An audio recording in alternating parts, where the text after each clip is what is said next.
Assalamualaikum warahmatullahi wabarakatuh. Bismillah, alhamdulillah, wassalatu wassalamu ala rasulillah Sayyidina Muhammad ibn Abdillah wa ala alihi wa sahbihi wa mawalah wa la hawla wa la quwata illa billah, amma ba'du. Kepada pemirsa semuanya yang budiman, hadirin yang dirahmati oleh Allah subhanahu wa ta'ala, pertama marilah kita panjatkan rasa syukur kita kepada Allah subhanahu wa ta'ala, karena nikmatnya kita diberikan kekuatan bisa melaksanakan aktivitas kita, baik aktivitas kehidupan kita di dunia maupun terlebih-lebih bekal kita di akhirat. Salawatullah wassalamuhu, dengan ucapan Allahumma sholli ala Sayyidina Muhammad. Semoga dengan bacaan sholawat dan salam kita semuanya dimudahkan oleh Allah dalam menjalankan aktivitas kita, baik aktivitas dunia kita, kerja kita, profesi kita, terlebih-lebih yaitu kehidupan kita setelah kita semuanya kembali kepada Allah subhanahu wa ta'ala, kita mendapatkan syafaat fi yaumil qiyamah. Amin amin ya rabbal alamin. Para pemirsa semuanya yang dirahmati oleh Allah subhanahu wa ta'ala, pada hari yang ke-28 ini, di bulan Ramadan ini, alhamdulillah sekali kita masih diberikan kekuatan setelah bertatih-tatih, setelah kita bekerja keras melalui hari demi hari. Alhamdulillah pada saatnya kita menjelang akhir Ramadan ini. Semoga dengan ibadah kita di akhir Ramadan ini sampai akhirnya kita diberikan oleh Allah bisa melanjutkan hari-hari kita di hari yang akan datang. Kita diberikan kesempatan untuk menjalani di bulan Syawal dan seterusnya. Semoga kita di hari-hari yang berikutnya ini mendapatkan betul-betul berkah manfaat daripada puasa. Karena apa? Karena barometer puasa yang kita jalankan selama sebulan bulan Ramadan ini tentunya adalah sebagaimana Allah menyatakan la'allakum tattaqun. Kita diperintahkan oleh Allah, ya ayyuhalladzina amanu, hai orang-orang yang beriman, kutiba alaikumusiyam kama kutiba alladzina min qablikum la'allakum tattaqun. Jadi jelas barometer hasil atau tujuan buah dari bulan Ramadan ini agar kita menjadi orang yang bertakwa.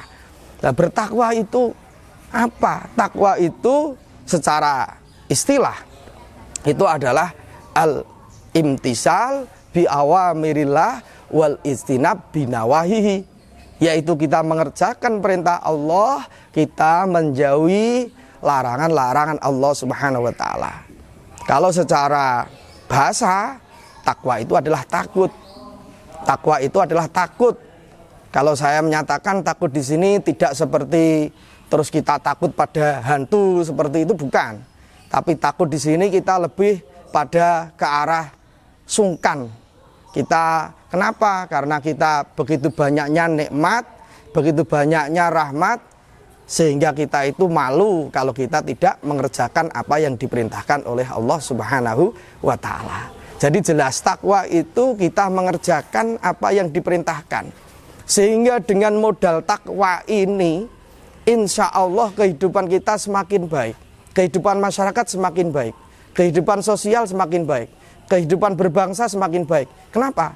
Karena jelas, misalnya kita sebagai seorang pedagang, kalau modal kita takwa, jelas kita tidak akan curang kepada pelanggan. Misalnya kita sebagai orang kantoran, jelas kalau modal kita takwa, kita akan bekerja dengan baik. Bukan karena takut atasan, bukan, tapi karena takut kepada Allah subhanahu wa ta'ala. Sebagai petani, kalau kita punya modal takwa, takut kepada Allah, insya Allah kita akan baik dalam bertani, kita akan jujur dalam mengelola persawahan dan lain sebagainya. Kenapa? Karena modalnya takut kepada Allah subhanahu wa ta'ala.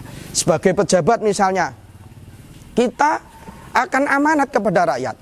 Kenapa? Karena modalnya kita takwa, yang mana takwa ini buah daripada puasa berbulan-bulan, puasa berhari-hari, bukan karena kita nggak punya uang untuk beli makan, bukan karena kita itu nggak punya beras untuk masak, tapi karena kita puasa takut pada Allah Subhanahu wa Ta'ala.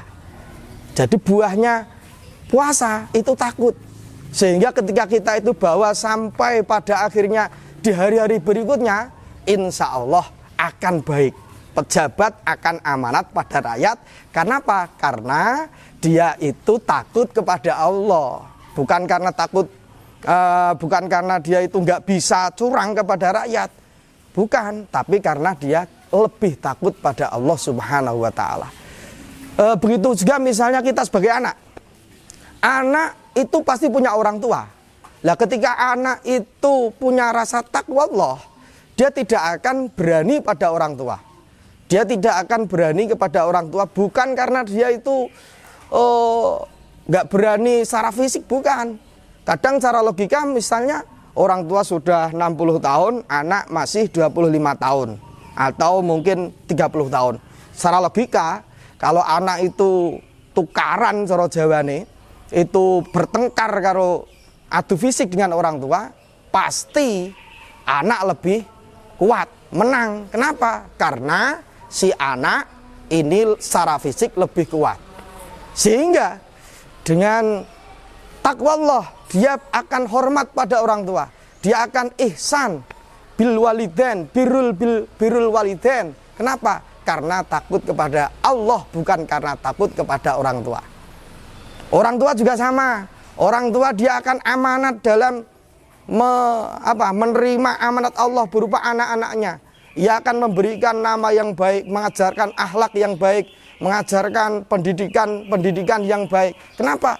Bukan karena dia itu macam-macam, tapi karena memang ini adalah perintah Allah, dan sebagai orang yang bertakwa, ia akan menjalani atau menerima amanat dengan baik. Jadi semuanya, dari semua lini, pedagang, petani, pekantor, pokoknya semua lini, kalau kita itu amanat, guru amanat, insya Allah dia tidak akan menterlantarkan santri-santri atau murid-muridnya. Sebaliknya, murid kalau dia itu takwa Allah, dia akan hormat baik kepada para guru-gurunya. Mungkin itulah sebagian dari buah atau hasil dari bulan Ramadan, yaitu la'allakum tattaqun. Sehingga dengan rasa takwa yang kita bawa tidak hanya dalam bulan Ramadan, tapi seterusnya insya Allah akan menjadikan kehidupan yang lebih baik, baik berbangsa, bernegara, bermasyarakat, ataupun yang lainnya. Mungkin itu yang saya sampaikan, kurang lebihnya mohon maaf, semoga bermanfaat. Saya akhiri, wassalamualaikum warahmatullahi wabarakatuh.